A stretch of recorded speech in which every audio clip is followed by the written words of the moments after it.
Yo, j'espère que tu vas bien. Bienvenue dans cette vidéo où on va parler de Sol 12 que j'ai enfin lu. Je vais te donner mon avis et son pourquoi. Mais on va plutôt commencer par votre avis. Souvenez-vous, dans la partie 1, il y avait un petit sondage où vous pouviez donner votre appréciation globale sur Sol 12. Nous allons donc voir les résultats. Après, il est fort probable que ces résultats changent au cours du temps. Car après, au cours du temps, il va y avoir d'autres gens qui vont aller répondre à ce sondage. Alors, qu'avez-vous pensé de Sol 12 ? Nous allons voir ça maintenant. Donc chaque appréciation correspondait à une note. Donc on voit que la majorité des gens ont mis excellent, soit 8 sur 10. Sinon un quart des gens ont mis très bien, soit 7 sur 10. J'ai calculé la moyenne de la note qu'on mettait et cette moyenne est de 8,15 sur 10. Alors si tu n'as pas fait le sondage, sache que ce n'est pas trop tard, tu peux toujours aller le faire dans la partie 1. On peut donc noter que la majorité du public a trouvé ce tome excellent. Et donc moi je donnerais quoi comme note, hein tu veux savoir ? Hein, tu crois que je vais le dire ? Non. Du moins pas maintenant, je le dirai en fin de critique. On va commencer d'ailleurs tout de suite avec la partie sans spoil. C'est parti. Alors si t'as cliqué sur cette vidéo, c'est que t'aimes bien Sol. Si t'aimes bien Sol, va lire la suite. Voilà, fini. À présent, ne regarde pas la suite de cette vidéo si tu n'as pas lu ce tome, ok ? Je vais pouvoir donc maintenant donner mon avis sur Sol 12 avec spoiler. Jingle, c'est parti.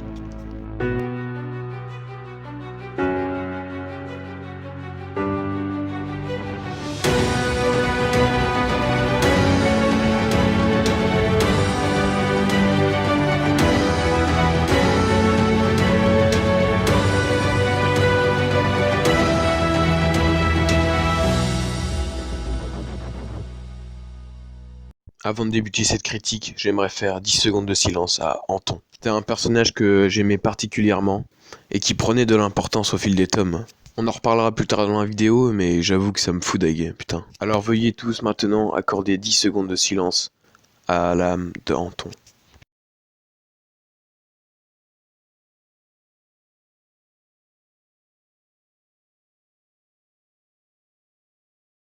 Voilà, on peut entamer cette critique. Avec comme titre Les Révoltés de Néosalem, je pensais que la révolution de la 8ème famille allait avoir une place majeure dans ce tome. Et justement, ce qui m'a surpris, c'est que pas vraiment au final. On passe un peu au second plan, je trouve. J'avais dit dans une précédente vidéo que la révolution ne pouvait pas durer plus de 25 pages. Mais en fait, c'est pire que ça, elle a duré quoi, 10 pages ? À la place, on a plutôt ces deux épreuves organisées par Saul, qui ont une place majeure en fait dans ce tome. Et au final, ce qui ressort de ce tome, c'est plus tellement la révolution, mais plus en fait la longue course de Layla en roller face d'abord à Charlie puis à Saul. Moi j'avoue que c'est vrai que ça m'a fait chier qu'en fait la révolution on la voit pas plus que ça. Surtout que le peu qu'on voit c'est intéressant. Je me demande bien où ils arriveront à caser cette fin de révolution dans les tomes prochains. Ils auront pas tellement de temps, enfin dans le tome 13 par exemple, ils auront plein de trucs à raconter avec Doji, le maître fou, peut-être Achille. Je vois pas comment la révolution pourra se glisser dans cette révolution, elle est un peu passée à la trappe au final. Elle a juste été faite histoire de dire qu'il y a une révolution, c'est tout au final. Du coup pour ça j'ai été un petit peu déçu en fait de ce tome. Mais du coup en contrepartie, dans ce tome on a vraiment beaucoup d'action. Et ça rend le tome vraiment cool quand même. La scène d'action dans l'arène, la course avec Charlie, la course avec Saul dans la voiture, après la démonstration de Saul de ses pouvoirs. Vraiment c'est vraiment un tome où l'action prédomine. Et j'ai trouvé ça vraiment cool, mais sans plus. Je trouve c'est un peu des scènes d'action gratuites qui racontent pas grand chose au final. Parce que je trouve il n'y a pas vraiment d'enjeu en fait dans ces scènes d'action. C'est plus en fait un jeu organisé par Saul. C'est un peu un jeu. Sauf peut-être la toute fin où là ça commençait vraiment à être beaucoup plus percutant. Puis la mise en scène de ces scènes d'action, parce que oui, il y a de la mise en scène en bande dessinée. Bah en vrai je la trouve, ça va mais sans plus quoi. Fabien Vellman il a une façon de faire une bande dessinée qui fait très cinéma, avec du plan par plan. Et donc dans ces scènes d'action il y avait quelques plans qui étaient cool mais rien de vraiment très recherché je trouvais. Je trouve on a vu mieux dans la saga Sol, comme scène d'action. Enfin après dire on a vu mieux, je sais que c'est une phrase de connard mais bon. Ce que je veux dire, c'est que c'est cool, et pas spécialement intéressant ni passionnant. Maintenant, j'aimerais parler des personnages, à commencer par Saul. Alors moi, Saul, c'est un de mes personnages préférés, et j'avoue que du coup, ce tome, ça me fait un peu grincer des dents, quoi. Je trouve que Saul, dans ce tome, il est vraiment ridicule. Durant toute la BD, il fait le connard, mais sans prétexte. D'ailleurs, je ferai bientôt une vidéo de théorie pour expliquer ce comportement de Saul, et pourquoi il a organisé ses jeux. Toujours est-il que j'ai vraiment pas aimé dans ce tome le traitement de ce personnage. Ensuite, et ce sera le dernier point négatif de ce tome, parce que oui, il y a aussi des choses bonnes à dire sur ce tome, j'aimerais parler donc d'Anton. Pour la première fois dans la saga Sol, on a vu un personnage mourir définitivement, la mort dernière. Et c'est vrai que c'est bien parce que maintenant on aura encore plus peur pour nos personnages vu qu'on sait qu'ils peuvent réellement mourir. Mais après, la mort en question là d'Anton, je la trouve pas terrible.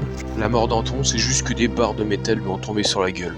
Et c'est vrai que ça me déçoit que ce personnage il soit parti aussi vite sans que ça ait de sens.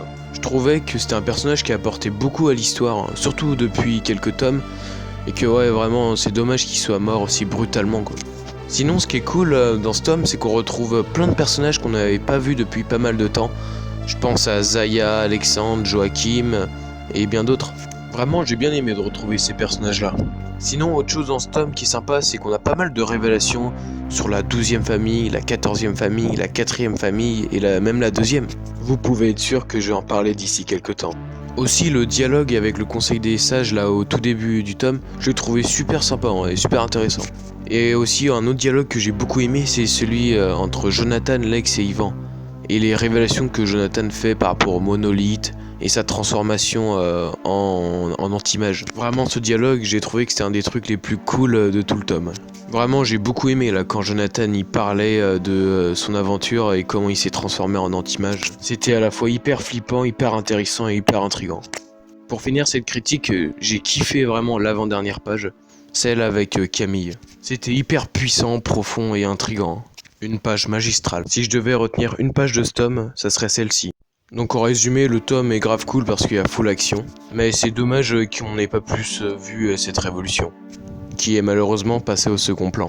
Je trouve que le tome manque d'enjeu et d'intérêt. Alors si je devais mettre une note à ce tome, une note qui n'est pas définitive, je lui mettrais un 6 sur 10, ce qui correspond dans votre sondage à bien. A titre de comparaison, l'épisode précédent, seul 11, je lui mettais 8 sur 10, ce qui correspond à excellent. Donc voilà, c'est pas vraiment une critique négative parce que j'ai bien aimé ce 12. Je trouve que c'est un tome, une BD qui est bien, mais juste bien. Après bien sûr mon avis n'est pas figé, peut-être qu'il changera avec le temps. Alors maintenant la suite de la vidéo, se passe dans les commentaires. On pourra débattre de vous, qu'est-ce que vous en avez pensé de ce tome. Dites-moi si vous êtes d'accord ou pas d'accord avec mon avis, ce que vous avez aimé, moins aimé. Parce que c'est ça qui est génial quand on fait une critique, c'est que tout le monde a un avis différent. Alors c'est passionnant après de partager et confronter nos avis. C'est donc ce que je vous invite à faire dans les commentaires. C'est ainsi donc que se termine cette vidéo et cette critique, j'espère qu'elle t'aura plu. Pour la suite, je pense que ma prochaine vidéo, ça sera une vidéo théorie qui sortira le mercredi 8 avril. On parlera des révélations cachées de ce tome. Viendra aussi d'ici quelques temps une vidéo pour parler du tome 13. Je vous dévoilerai mes attentes et mes théories les plus probables. En tout cas, j'espère que cette vidéo t'a plu. N'hésite pas à liker et à t'abonner. Je te dis à bientôt. Salut!